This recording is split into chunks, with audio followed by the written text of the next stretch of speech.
Монголд болсон аимшигт явдал болон амд амьдсан цуу ярианууд. Удган модунгаад удмаараа сүрсэн аимшигт явдал.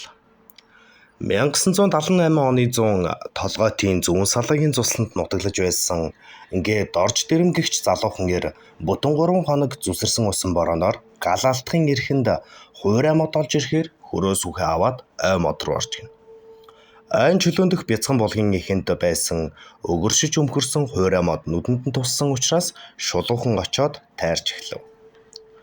Тэр дор нь модыг унагчгаад хэсгээс нь чирч гэрийнхээ гадна авч ирээд түлж өргөжээ.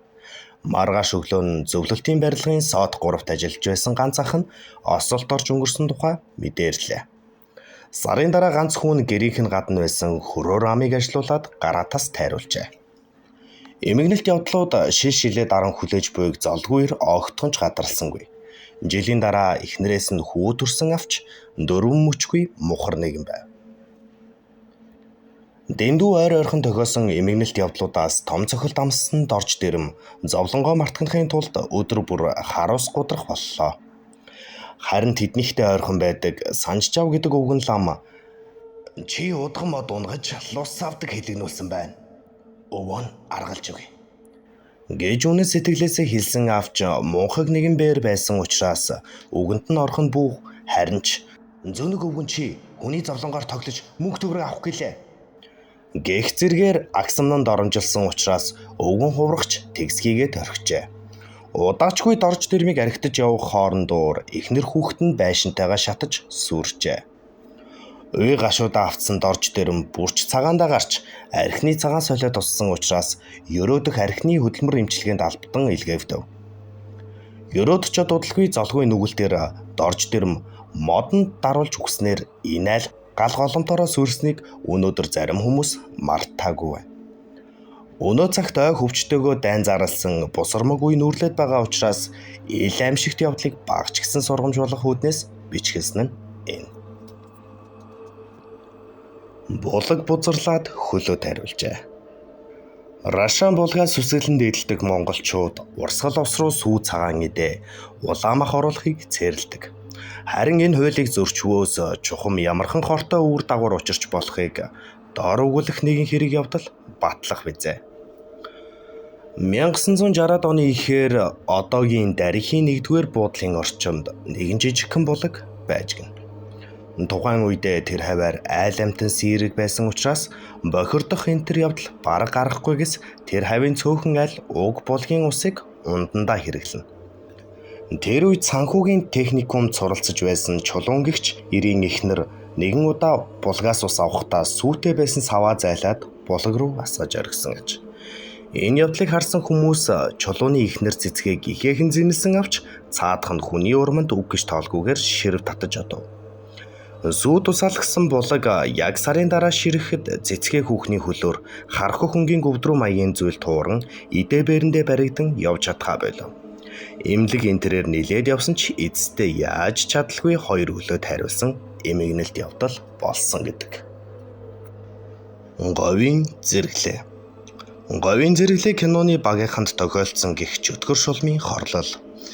Талын монголчуудын амьдралд тохиолддог таагүй зүйлсийн тухай олон яриа домог байдаг ч ихэнх нь талын ганц гэр буюу айлын тухай байх нь сонирхол татдаг. Энд өгүүлэгдэх болсон явдлыг нисгэгч хурандаа Даржийн Баатар ярьсан болно. Эхлээд олон түмний сайн мэдэх нэгэн тохиолдлыг өгүүлье. Тэр бол Говийн зэрэглээ киноны жүжигчдэд тохиолдсон гих чөтгөр шулмын хорлол билээ. Тухайн киноны зарим зургийг Дундгов аймгийн нутагт авчээ. Зуны дэлгэр цаг байсан тул зураг авалт зугаатай цэнгэлтэй байсан нь мэдээж. Амрахтаа амарч айрагдсан шигэ байжээ.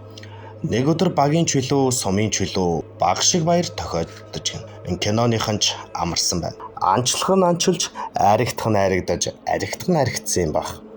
Тал тийшээ харан одцоожээ. Улсын дуурийн Эрдмийн театрын найруулагч жүжигчин Дорж самбуу тэргүүтэй жүжигчид их газрын чулуу хэмээх байгалийн сайхан зохицолсон үзэсгэлэнт газар үзэхээр явцгааж гин. Баярал тохиосон хойно хорхог, боодог, балхах даруйх юм гаралгүй яах вэ? Ингэсгийгээ давхиж байтал эрэм талын дунд ганц гэр цайвилсан харагдах нэр. Талын зүйлс алган дээр мэт харагддаг болохоор юу гэж андуурах билээ. Цангаа тайлж цай ухаар зам хазаасан нь ойлгомжтой. Яваад очвол хонь малын хотгүй юм гэн. Малгүй айл бас байдгаа химээгээд буужээ. Гэрээс нэгэн гэр гарч ирээд хар цагаан дуугийн орохыг догсон гэдэг. Гэрт ороод ирэмбэрээ суувал говийн байдгал нэг бор хүүхэн халуун цай самарч зогсжээ. Хар халуунд халуун цай яаж ундаа гэсэн шүү юм бодцоож усуудал цайж болж хүмүүрт аяглан барьсан байна. Ёсыг бодон авч амсвал саяхан тогоондоо дэргэж байсан халуун цай цээлхүйтэн болчихсон байж. Туршлагагүй залуу хүмүүс явсан учраас уучхаад ямар сони юм бэ гэж дотроо бодцоогоод гараад авчихжээ. Машиндаа суугаад элдвийг яран болсон явдлыг гайхан хөөрөлдөх зуур ард сууж явсан жүжигч нь талигаач оюун цэцэг. "Хүй, нөгөө айл чинь алга болчихж" гэжээ. Эргээд хартал үнэхээр харагдсангүй гэн. Бид холдоогүй. Тэгээд ч талын айл хайчих вүлээ гэд буцаж давхин хайгаад олоогүй. Тэгээд хэрэг бишсэнийг мэдээд их газрын чулуугаач ойрхон бутсан бөгөөд хамаагүй юм ярьж цуу тарааж болдоггүй байсан учраас тэгсхийгээд хүссэн ч эс хүссэн ч мартахаас аргагүй болж гин.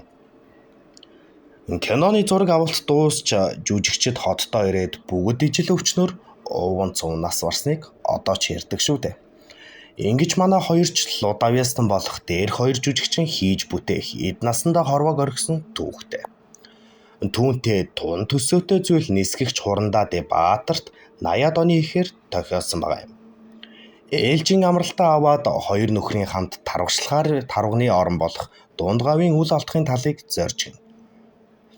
Тарвагч ястай шороо шиг бужигнаж байж хорой тавигдсан байсан болохоор хэдийг ч намсан болно.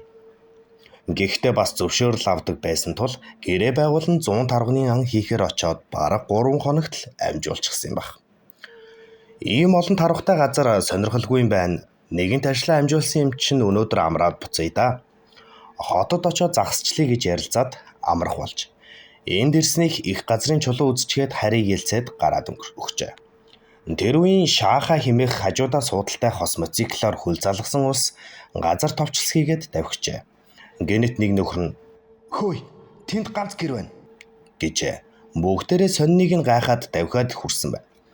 Бас л мал хар байх шинжгүй, нохоочгүй байсанд арай л туршлагатай Ахмад юм утсан хүн тул хурандаа Баатар баггүй хар авч гин. Гэрээс ганган цагаан хүүхэн гарч ирсэн нь бүр алмааруулж орхиж. Хоёр найз нь арай залуу тул хүүхнийг нийлээ сониучрахж буйн ажиглагджээ. Байдал бишдсэн ч барь залдахгүй хичээн хоёр нөхрөө гинтхүй гэхдээ арга сүршлэгийг оролдон дотроо боловсруулан суужээ. Тогоон дээрх цайн тэдэн зориулж чансан мэт дэвэрж буцалж байсан аж. Гэрийн эзэн бололтой нөхөр дуушуучгүй суух бөгөөд яриа хөөрөөч үдэг шинж алга харагджээ. Бүсгий цай аяглангууд хэрэг биштгэхийг гадралсан Баатар. За энэ хар халуунд буцлам халуун цайгаар яах вэ? Болсон эдэнд ам хүргэдэг гэд цайнд нь хурууга дүрээд духандаа хүргэн босохдоо тэгнэ тэр гэж боджээ. Тухайн үед хурууга дүртэл өнөө буцлам халуун цайн цэлхүйтэн болчихсон аж. Их газрын чулуу хэр холыг лавлвал гэрийн эзэн гараар урагш төгсөн аж. Хоёр нөхөр нь гайхсхийн даган гарчээ. Хурандаа хар цагаан дуугийн мотоциклаас гаад хөдөлсөнд нөхтөн дагсан байна. Тун холдоогүй байтал нэг нөхөр нь "Хурандаа нөгөө айл алга болчихж" гэжээ. "Юун айл? Ямар ч айл байгаагүй шүү дээ" гэвэл "Яагаад? Сая бидний буусан айл алга байна шүү" гэсэн байна. Дуугийнхэн давхиж нэг гүвэд аваад зогссон хоёр нөхөртөө болсон явдлын тухай ярьж өгч. "Бид нэлээд том юмнаас саллаа. Миний нэг сайн танил говийн анчин бий.